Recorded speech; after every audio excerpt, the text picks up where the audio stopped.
We're coming upon the fourth day of war in the Middle East since the United States attacked, along with Israel, the theocratic government in Iran. What is the status of the conflict as I speak? They are up against over probably about 1,000 jets of various countries, mostly Israeli and the United States, and they are expending a lot of their ordnance, attacking almost every Arab country in their vicinity, as well as Cyprus and Israel, and attacking the United States Navy. They have a finite supply of missiles, drones, and airplanes. You can't get into Iran, you can't fly into Iran to give them more arms. Each day, as I said, their stock of weapons and stock of leaders is diminishing, and there's no way to resupply it. I think there's a good chance that we can still see a vastly weakened Iran within a month, a triumphant United States, and the $64,000 question will be, who will be in charge of Iran?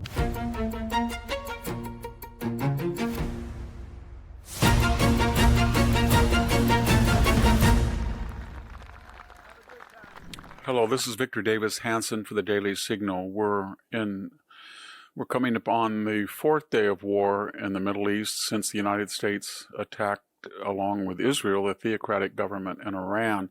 What is the status of the conflict as I speak, and what will be some possible outcomes? What would be the ideal in the Trump administration's view? I think you all know that. It would be something along the following lines.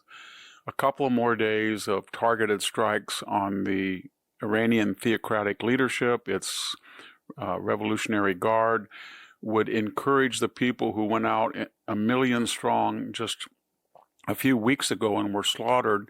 This time they would not fear a diminished government, and they would take control, storm the political residences, the political meeting places, the political key points of the Iranian government, mass outside them, and you would see some kind of plane come in from the United States with the Shah's son, or maybe the interim government from Paris would fly in, and you would have a coalition government. And then everybody would rejoice, the United States and would be popular, and there would be a normalization in the Middle East. And then, of course, there would be retribution for the murders in this government committed not just against the United States and Europe and Israel, but against primarily the Iranian people. How do we gauge the pulse of that intended or desirable result? Well, at some point, the Iranians have a finite supply of arms. They have thousands of missiles, we're told.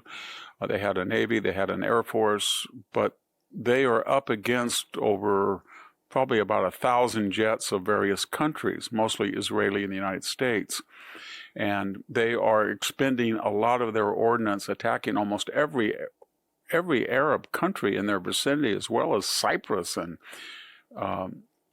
Israel, and attacking the United States Navy. And so they have a finite supply of missiles, drones, and airplanes, and they're being attrited, demolished, destroyed every day, and they're not being replenished. You can't get into Iran, you can't fly into Iran to give them more arms. So they have a finite supply while their enemies do not. That's very important. And more importantly, what would end the war in their favor would be something like the Iraqi war or the Afghan war. In other words, they would have to kill hundreds or thousands of Americans or Israelis to create public backlash to a degree that would force the leadership to back off. Or they would have to accomplish stunning strategic victories, maybe blow up the facilities right around the Straits of Hormuz and blockade it somehow, blow up some ships, make it impossible for 20% of the world's fossil fuels to get out.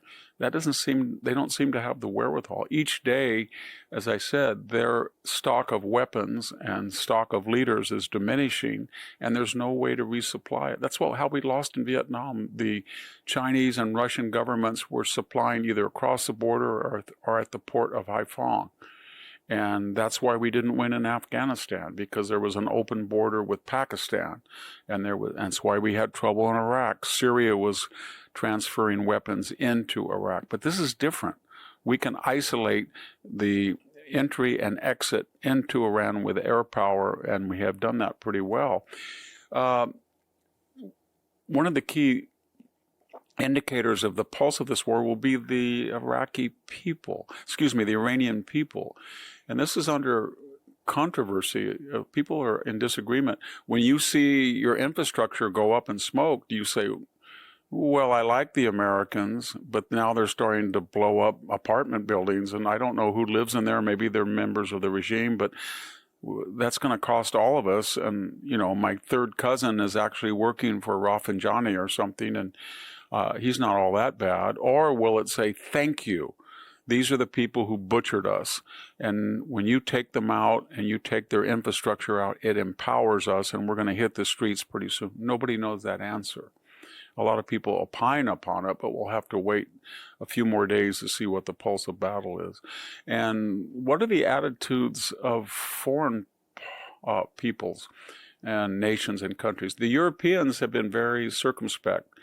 The British government, the French government at first said they were worried it was dangerous, or they supported the idea, but they didn't want to have the United States use, in the British case, Diego Garcia. I think what you'll see with the British, the French, the Germans, the NATO powers, the EU, it'll be pretty predictable from past wars. In other words, number one, they will express guarded optimism and guarded support, and then hedge, and then watch the pulse of battle. Put their finger in the air and say, who is winning? Is the United States going to stick around this time? If the pulse of battle favors the United States and Israel, then they will climb on and say it's deplorable what the Iranian government is doing. They attack neutral parties. And then finally, we'll send some of our assets in kind of a ceremonial performance art fashion. We might send some French jets or British jets, park them in Oman, park them in Kuwait, and say we're protecting the oil producers of the world against Iranian aggression. And that's about it. There won't be any sizable help, and there won't be any sizable obstruction. It'll be rhetorical, and it will be based on whether they think we're winning or losing. Russia and China. Russia lost a client with Hafez al-Assad's destruction in Syria. He fled to Russia, but Russia didn't do much to help him. They didn't send in a fleet. They didn't send in convoys of air. He had no popular support. But more importantly, Russia's lost over 1 million dead, wounded, and missing in Ukraine. They have lost the majority of their tanks. Their air fleet is vastly diminished. They've lost oil customers. They are broke, and their GDP is now almost 50% invested in munitions, but the munitions are being wasted at an astronomical rate. There may be 20,000 Russians as well, dead, wounded, or killed each month. They are in no position to help Iran. How about China? We just have to go on past behavior. Did they threaten us over Panama and say, you leave the Panamanians alone, we cut a deal with them, we have a right to station Chinese communist-controlled companies at the entry and exit of the canal? No, they did not. How about with Venezuela and Mr. Maduro? They said, how dare you? This was one of our clients. We had inroads into Latin America. Our Silk Road, our Belt and Road project was good for Latin America, and we have a unique relationship. No, they didn't. They didn't. They're not going to do anything. Getting back to our Trump way of war, there was a strategic subtext to all of these incidents that I enunciated, and it's to isolate and weaken China's influence, especially in the Western Hemisphere, especially in the Middle East, and snap the Europeans back into action. Finally, what will be the domestic reaction to this war? That will depend, again, on whether it's successful. I don't want to be too cynical, but as I think I've told you once, during the April 2003 invasion of Iraq under George W. Bush, when the statue of Saddam Hussein was toppled and people were screaming and yelling in jubilation, Iraqis among them, 90% of the American people polled that they supported George Bush's demolishment of the Hussein government and the liberation of Iraq. Fast forward to the 2006 midterms, where the Republicans took a shellacking and support for the war was below 50%. And when George Bush, W. Bush left office, he had only about 30% support, and there were only 20% supporting the war. Did the aims of the war change? No, maybe a little bit more on nation, but what changed was the cost.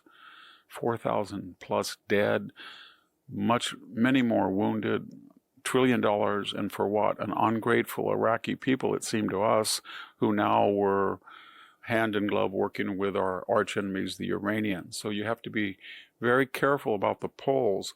Americans will, by a small majority, want the liberation of Iran if it's quick, if it doesn't cost Americans a lot of blood and treasure, and if people around the world pat us on the back for liberating Iran. If we get stuck in a quagmire where we have to have ground troops and we get into the hundreds of American dead, it'll be a disaster for the Republican Party in the midterms. And finally, what happens with a MAGA base? And I'm talking about the people who identify with the former Representative Marjorie Taylor Greene, the former Fox anchor Tucker Carlson, some of the more fringe people like Nick Fuentes or Candace Owens or Steve Bannon. The MAGA people, America First, they have been loudly critical of this war in every aspect. The problem is that part of that criticism has been gloom and doom, and they have predicted it's not going to come out well, or they have predicted that it's really not in our interest, or that Donald Trump is a captive of Jewish influences. All of that does not resonate with the majority of Republicans that support Trump. It doesn't resonate with the independents. The left finds that as sort of a useful idiocy that they can glom onto internal criticism of Trump, but otherwise they have nothing in common with the extreme MAGA base.